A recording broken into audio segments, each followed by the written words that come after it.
Bonjour mesdames, mesdemoiselles et messieurs.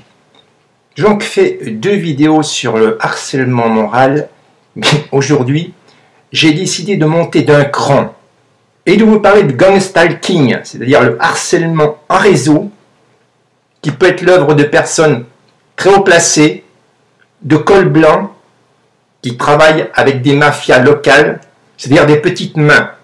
On vous suit un petit peu partout. On regarde si vous n'avez pas des tics et des tocs. Bien sûr, pour fournir l'hôpital psychiatrique, puisque le but de certains harcèlements, c'est de mettre cette personne sous couvert, sous tutelle, et de piquer les biens. Mais ça ne me dérange pas. Ils ne m'auront pas, personne n'aura. Je suis un autodidacte. Je suis capable de la faire fermer à des gens qui ont des bacs plus 10, ça ne me dérange pas. Je suis très intelligent, j'ai de la culture, et je sens tout ce qu'on me fait. Et alors, s'il y a des gens qui se reconnaissent quand ils me verront à l'écran, je leur demanderai qu'ils arrêtent ce genre de matraquage, matraquage psychologique, matraquage électronique, matraquage sous forme d'électricité, d'électromagnétisme, pour me casser psychologiquement et me détruire physiquement. On n'en parle pas du gangstalking, non? Parce que les gens, ils ont peur.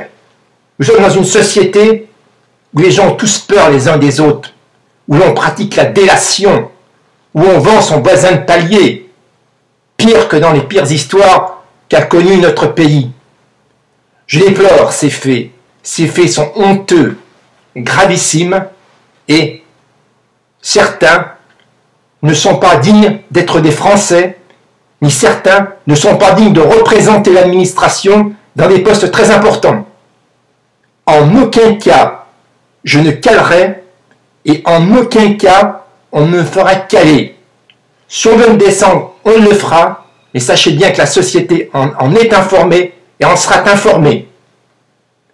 Je demande aux autorités qu'elles prennent toutes leurs dispositions pour que de tels faits puissent s'arrêter et qu'on arrête dans mon immeuble de faire des thérapies comportementalistes qui sont dignes des sectes. Les sectes, je vous rappelle, ont été depuis des années strictement réglementés par le ministère de l'Intérieur.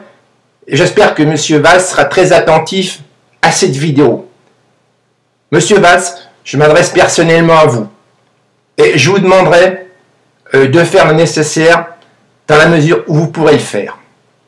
Vous savez, les quelques biens que j'ai intéressent beaucoup certaines communautés du 13e. Seulement, nous sommes dans un monde où règne la mafia, sournoise, perfide, prête à vous abattre au coin de Choitrue et prête à vous piquer tout votre argent, ou bien sûr, l'hôpital psychiatrique. On vous trouve toutes sortes de maladies.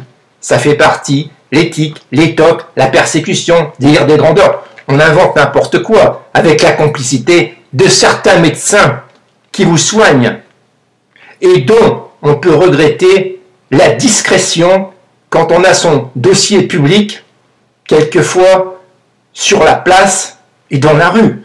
Quand on entend des fois des noms de médecins qui vous soignent prononcés sur la voie publique. C'est honteux, scandaleux. Ces gens n'ont pas leur place dans le corps médical. Je suis déterminé. J'irai jusqu'au bout, même si je dois mourir sous une balle. De toute façon, mourir sous une balle ou mourir d'une maladie, c'est la même chose pour moi. La vie est un combat, c'est un éternel combat. On le mène de jour en jour, il est de plus en plus important, vu les années qui passent. Moi, j'ai 61 ans, mais qu'ils sachent bien que je ne la fermerai pas. Et qu'ils sachent bien que ceux qui pratiquent la délation, moi, je vais la pratiquer aussi, la délation. En mettant certains de mes voisins sur la place publique, qui du matin au soir et du soir au matin, font de la délation à mon encontre. Ces comportements sont honteux.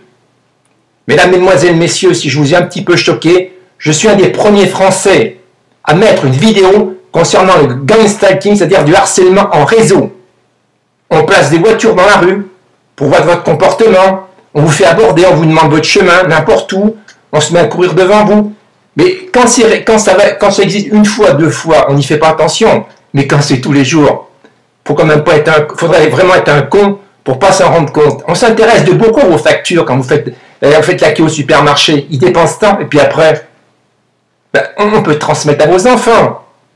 On peut transmettre tout un tas d'informations, vous savez. Alors je vous demanderai, même si Monsieur le Président de la République, le Parti Socialiste ou le ministère de l'Intérieur prennent connaissance, qu'ils interviennent assez rapidement dans la rue Cacheux à Paris 13e. Parce que la situation est lourde de conséquences pour moi, et lourde également pour ma famille, parce que quand des personnes se permettront de téléphoner à ma mère pour l'informer de ce que je fais, de mes faits et des gestes, 24 heures sur 24, ça commence franchement à suffire. À mon ex-travail, des communications téléphoniques ont été épiées, et quand j'arrivais dans la Creuse, le numéro du téléphone d'où je travaillais était marqué sur le téléphone de ma mère. Ma mère a sur son carnet le numéro de téléphone du centre de tri d'Orly et des chefs d'équipe. Je le déclare et je suis prêt à le déclarer devant Monsieur le procureur de la République. Messieurs, mesdames, j'espère ne pas trop vous avoir embêté, mais sachez bien que je vais très bien et que je publierai, si vous le voulez, un bulletin de santé tous les jours. Je vous souhaite à tous et à toutes une bonne journée. Au revoir mesdames, au revoir mesdemoiselles et au revoir messieurs. Et attention au gun stalking, harcèlement, c'est des notables qui vous font ça. Bonne journée.